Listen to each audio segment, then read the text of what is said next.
Assalamualaikum warahmatullahi wabarakatuh. Saya Rizky Maryani ingin menjelaskan tentang model-model pembangunan ekonomi untuk memenuhi tugas UAS saya yang diampu oleh Bapak Amri Hakim. Nah, di sini saya ingin menjelaskan tentang definisi pembangunan ekonomi. Nah, menurut Sadono Sukirno, pembangunan ekonomi adalah pertumbuhan ekonomi yang diikuti oleh perubahan dalam struktur dan corak kegiatan ekonomi.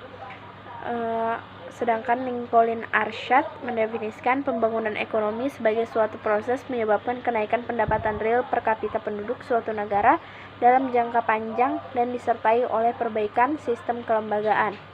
Nah, dari kedua referensi di atas dapat ditarik kesimpulan bahwa pembangunan ekonomi merupakan upaya meningkatkan dan menjaga keseimbangan antara pertumbuhan ekonomi dengan sumber daya alam dan sumber daya manusia melalui perubahan struktur dan perbaikan sistem kelembagaan untuk menciptakan kesejahteraan. Nah, berbeda dengan cara pandang yang di atas, yang ekonomistik. Walwirosto mendefinisikan konsep ini sebagai sebuah konstruksi sosial sehingga pembangunan ekonomi bukan hanya perubahan struktur ekonomi suatu negara yang menurunnya peranan sektor pertanian dan meningkatnya peranan industri, akan tetapi juga berproses berupa perubahan orientasi organisasi ekonomi, politik, sosial yang pada mulanya berorientasi pada suatu daerah menjadi berorientasi keluar. Nah, perubahan pandangan masyarakat mengenai jumlah anak dalam keluarganya, yaitu menginginkan banyak anak menjadi keluarga kecil. Nah, perubahan dalam kegiatan investasi masyarakat dan melakukan investasi yang tidak produktif, menumpuknya emas, membeli rumah, dan sebagainya menjadi investasi yang produktif. Perubahan sikap hidup dan adat istiadat yang berkurang merangsang pembangunan ekonomi, misalnya perubahan sikap yang tadinya kurang menghargai waktu, kurang menghargai prestasi, perorangan, dan sebagainya.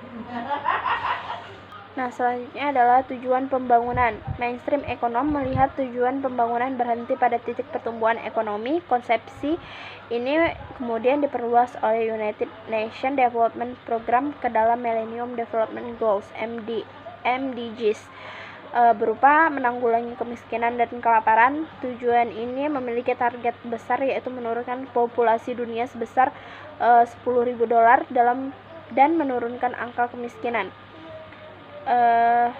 Selanjutnya adalah mendorong kesetaraan gender dan memperdayaan perempuan tahun 2005 dan 2016, yaitu mengurangi perbedaan antara diskriminasi gender. Terus menurunkan angka kematian anak, mengurangi 2-3 anak-anak usia di bawah 5 tahun. Meningkatkan kesehatan ibu, mengurangi 2-3 rasio kematian ibu dalam proses melahirkan, dan mengurangi HIV, AIDS, malaria, dan penyakit menular lainnya, menghentikan dan memulai pencegahan penyebaran HIV, AIDS, malaria, dan penyakit lainnya, memastikan pelestarian lingkungan hidup, mengemban kemitraan global untuk pembangunan. Nah, di sini adalah aktor-aktor dalam pembangunan ekonomi. Yang pertama adalah pemerintah. Pemerintah adalah organisasi yang memiliki kekuasaan untuk membuat dan menerapkan hukum dalam sebuah negara. Fungsi pemerintah dalam pembangunan yaitu regulator adalah entitas yang berfungsi mengatur pembangunan ekonomi. Fasilitator adalah entitas yang berfungsi mempertemukan atau mengkoordinasikan aktor rumah tangga, perusahaan, dan institusi keuangan dalam pembangunan ekonomi. Akselerator adalah entitas yang berfungsi mempercepat pembangunan ekonomi. Dan yang keempat adalah planner, adalah entitas yang berfungsi merencanakan pembangunan ekonomi. Nah, yang tadi ada pemerintah, sekarang ada perusahaan. Perusahaan adalah organisasi yang dikembangkan oleh seseorang atau sekumpulan orang dengan tujuan untuk menghasilkan berbagai jenis barang dan jasa yang dibutuhkan masyarakat. Seseorang atau sekelompok orang tersebut disebut pengusaha. Nah, perusahaan dalam perekonomian terbagi menjadi 3 golongan, yaitu industri primer, industri sekunder, dan industri tersier. Primer adalah perusahaan-perusahaan yang mengolah kekayaan atau mengeksploitir faktor-faktor produksi yang disediakan oleh alam. Industri sekunder adalah perusahaan-perusahaan yang menghasilkan barang industri seperti baju, mobil, buku, dan sebagainya. Nah, industri tersier adalah industri yang menghasilkan jasa-jasa atau perusahaan-perusahaan yang menyediakan jasa angkutan, menjalankan perdagangan, memberi pinjaman, lembaga-lembaga keuangan, dan menyewakan bangunan seperti rumah, perkantoran. Nah, selanjutnya aktornya yaitu adalah rumah tangga. Rumah tangga adalah pemilik berbagai aktor produksi yang tersedia dalam perekonomian sektor. Ini menyediakan tenaga kerja dan tenaga usahawan. Rumah tangga memiliki faktor-faktor produksi lainnya yaitu barang-barang modal, kekayaan alam, dan harta tetap seperti tanah dan bangunan. Mereka akan menawarkan faktor-faktor produksi ini kepada perusahaan dan perusahaan yang menggunakannya akan memberikan berbagai jenis pendapatan kepada sektor rumah tangga. Tenaga kerja, penerima gaji dan upah, pemilik alat modal, menerima bunga, pemilik tanah dan harta tetap lain, menerima sewa, dan pemilik keahlian keusahaan menerima keuntungan.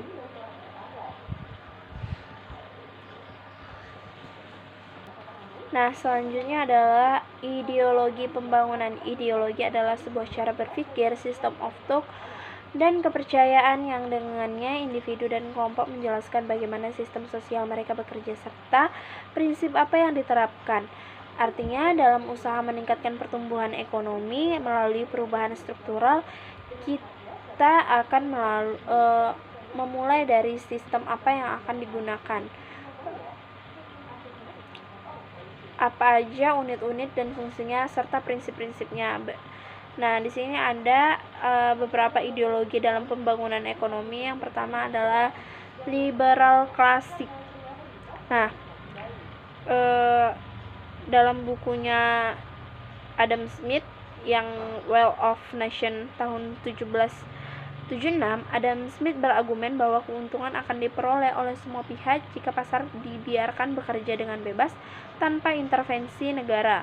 Pasar bebas secara otomatis dapat menciptakan kesejahteraan masyarakat melalui tercapainya tingkat kegiatan ekonomi nasional yang optimal, full employment. Karena permintaan dan penawaran pasar merupakan alat yang paling efisien untuk mengatur produksi dan pertukaran yang dilakukan oleh manusia.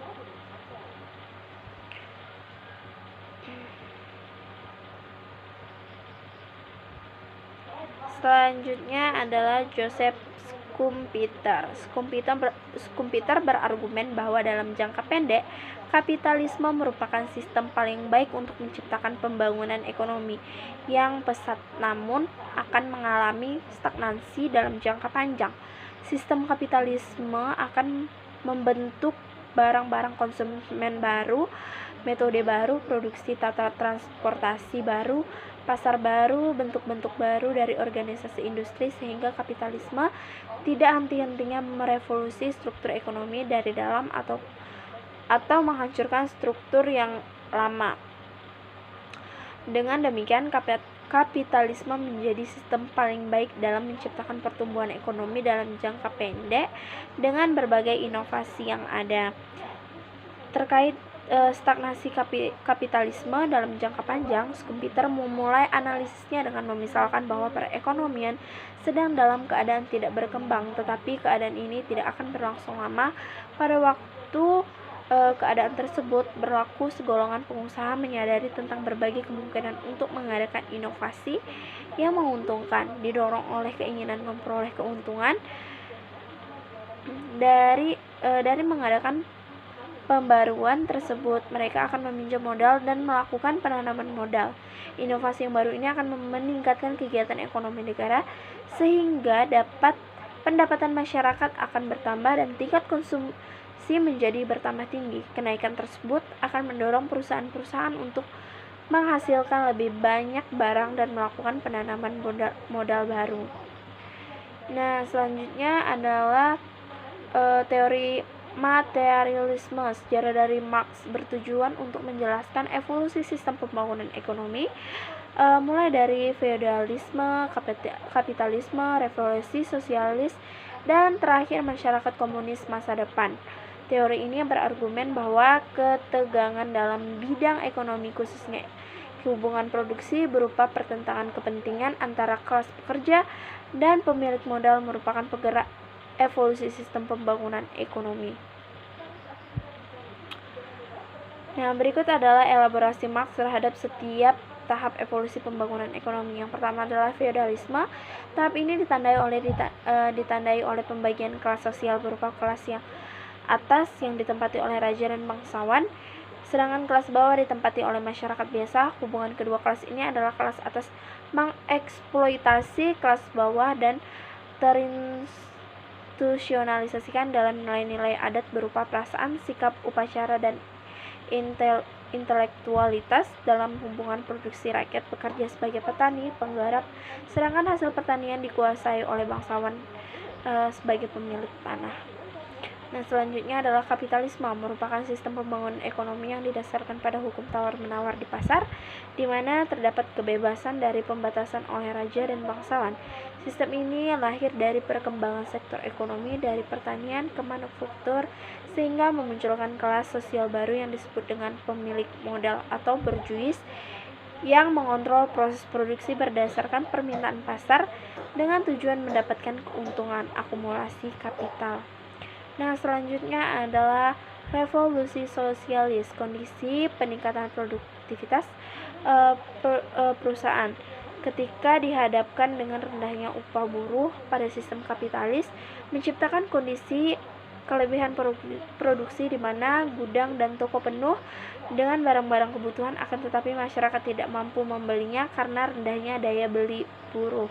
Kondisi inilah yang disebut dengan oleh Schumpeter sebagai stagnansi, oleh Hobson sebagai under consumption crisis. Nah, selanjutnya adalah tentang masyarakat komunis. Sebagai argumen Marx bahwa ketegangan dalam bidang ekonomi, khususnya hubungan produksi, berupa pertentangan kepentingan antara kelas pekerja dan pemilik modal, maka masyarakat komunis sebagai perwujudan dari revolusi proletar di atas merupakan sistem pembangunan yang menghapuskan kelas bourgeois, tidak adanya hak milik pribadi atas alat-alat produksi, sehingga pabrik diurus langsung oleh mereka yang bekerja di sana dan pemerintahan diambil oleh partai proletar. Nah, selanjutnya yaitu teori under consumption, John Hobson.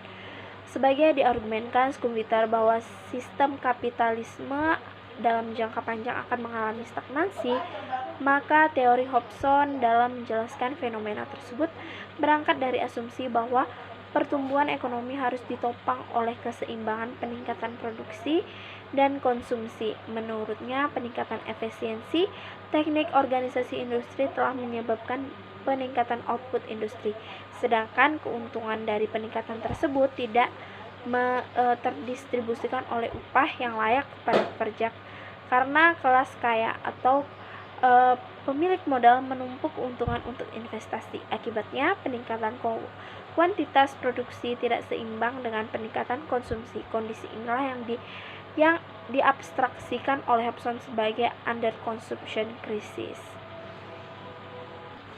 Nah, selanjutnya adalah model development state.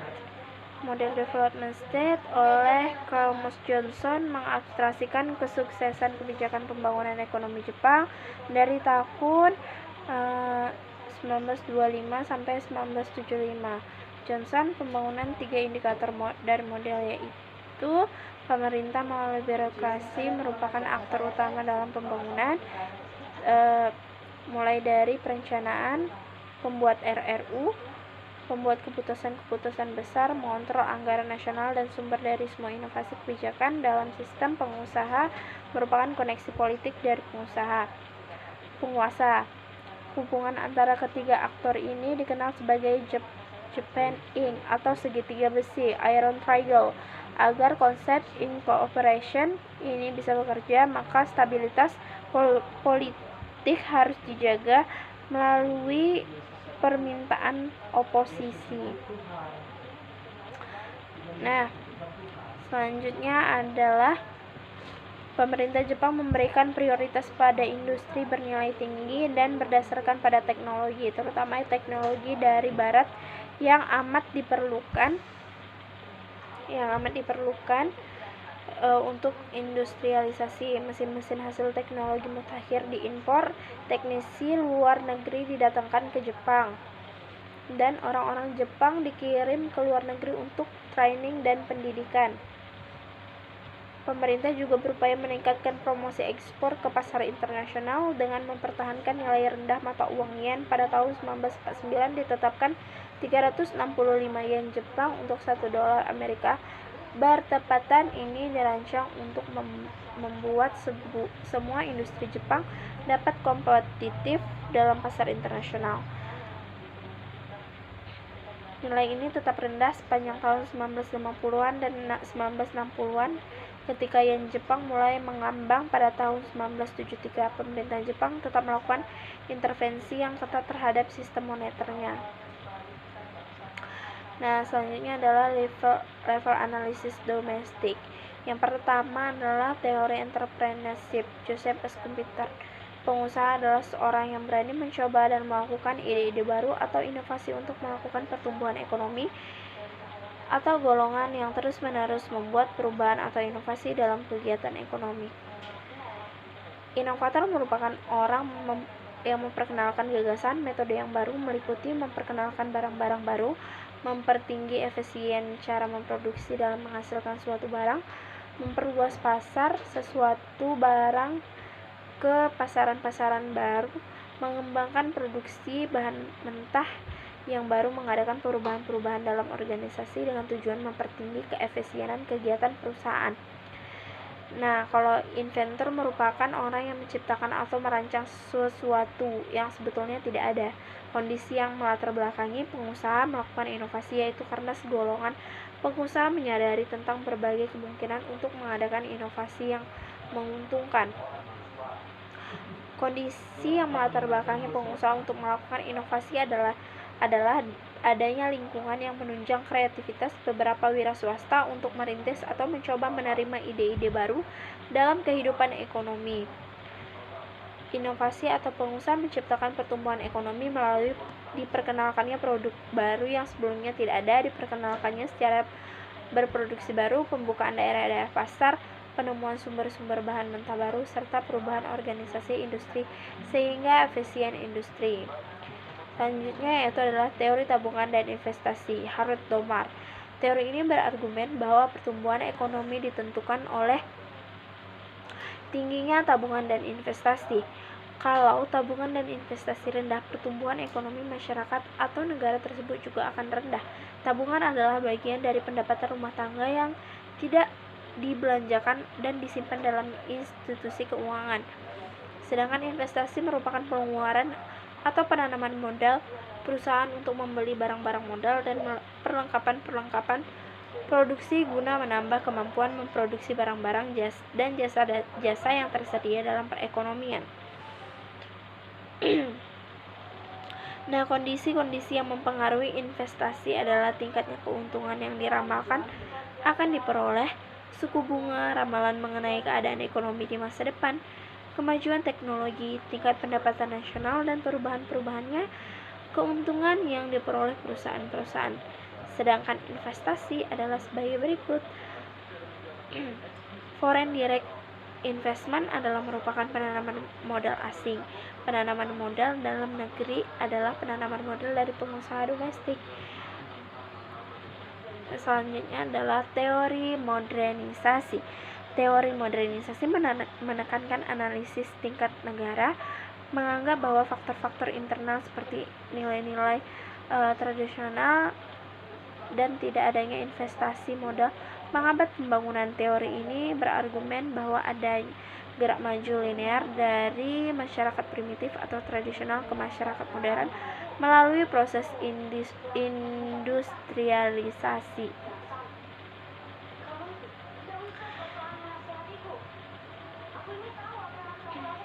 Berbeda dengan Wallerstein menganggap modernisasi berlangsung melalui 5 tahap. Yang pertama adalah masyarakat tradisional, yang kedua adalah prakondisi untuk lepas landas yang seperti yang telah diungkapkan di muka, Rostu sangat menekankan perlunya perubahan yang multidimensional karena ini tak yakin akan kebenaran pandangannya yang menyatakan bahwa pembangunan akan dapat dengan mudahnya diciptakan hanya jika jumlah tabungan ditingkatkan. Menurutnya, pertumbuhan ekonomi hanya akan tercapai jika diikuti oleh perubahan-perubahan lainnya dalam masyarakat. Selanjutnya yaitu lepas landas. Pada tahap tinggal lepas landas,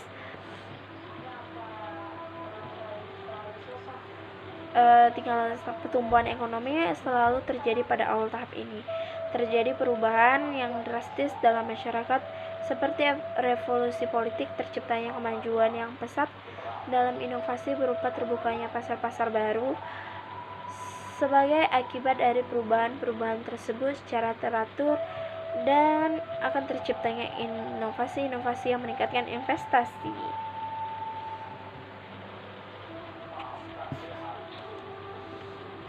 Nah, selanjutnya adalah dorongan ke arah kematangan.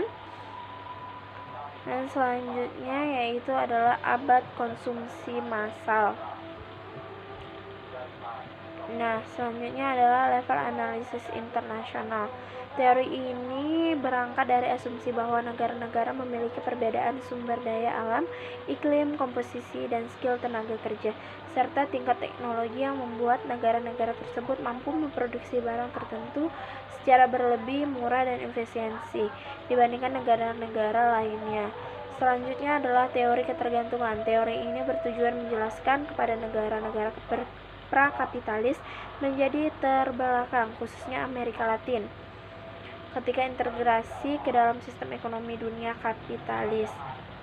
Selanjutnya adalah teori sistem dunia. Immanuel Wallerstein berargumen bahwa sistem dunia kapitalis melibatkan pembagian tenaga kerja global di mana pembagian kawasan makmur dan sebagian yang lainnya miskin. Wallerstein mengkaji evaluasi ekonomi dunia ketika beberapa negara bergeser dari inti ke pinggir.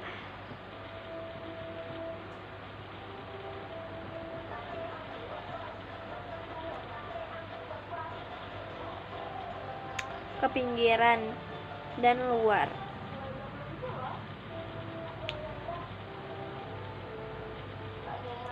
Selanjutnya adalah konsep industri substitusi impor atau ISI sebagai solusi bagi negara pinggiran untuk keluar dari ketergantungan dan keterbelakangan dari negara metropolitan. Maka para ekonom teori ketergantungan mendeskripsikan negara-negara berkembang untuk menerapkan model pembangunan industri substitusi impor. Selanjutnya adalah teori Global Value Chain atau GVC. Pentingnya teori GVC dalam studi ini bisa dilihat dari evolusi model pembangunan yang dijalankan dunia berkembang, di mana pada tahap pertama tahun 1960 sampai 1970 negara-negara tersebut menggunakan strategi substitusi impor dengan menarik MNC untuk produksi memasok kebutuhan domestik. Nah, selanjutnya adalah konsep upgrading. Dalam keputusan GVC telah digunakan dalam konteks yang luas untuk mengangkat kemungkinan produsen di negara-negara berkembang. Nah, elemen kedua dari paradigma baru mencakup narasi bagaimana upgrading muncul. Di bawah paradigma upgrading terjadi berdasarkan pertumbuhan model fisik dan inovasi teknologi, membawa pada skala ekonomi yang lebih besar sebagaimana perbaikan pada produk dan pada proses manufaktur, seringkali sebagai hasil intervensi negara. Sebagai contoh yang telah mengembangkan sebuah tipologi upgrading yang terdiri dari 4 kategori. Yang pertama adalah upgrading proses, yaitu mencapai sebuah transformasi yang lebih efisien input ke output melalui reorganisasi aktivitas produksi. Yang kedua adalah upgrading produk, bergerak ke produk yang lebih canggih dengan meningkatkan nilai unit.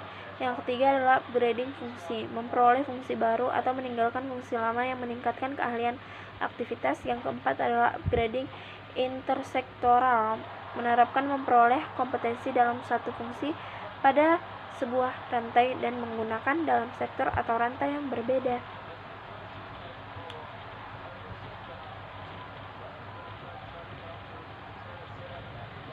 Nah, masalah selanjutnya adalah meskipun keempat tipe tersebut diakui secara formal memiliki status yang sama, perhatian yang lebih dalam praktek diberikan kepada biografinya.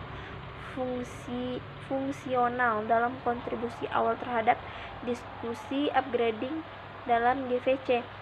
Sangat fokus secara eksklusif pada upgrading fungsi dan dalam sektor perpakaian di mana perusahaan bisa beralih pada high growth melalui produksi brand sendiri. Ini berdampak pada saran normatif bahwa sebuah perubahan seperti itu lebih optimal dibanding kemungkinan pilihan upgrading lainnya. Nah, sekian penjelasan dari model-model pembangunan ekonomi ini. Terima kasih. Assalamualaikum warahmatullahi wabarakatuh.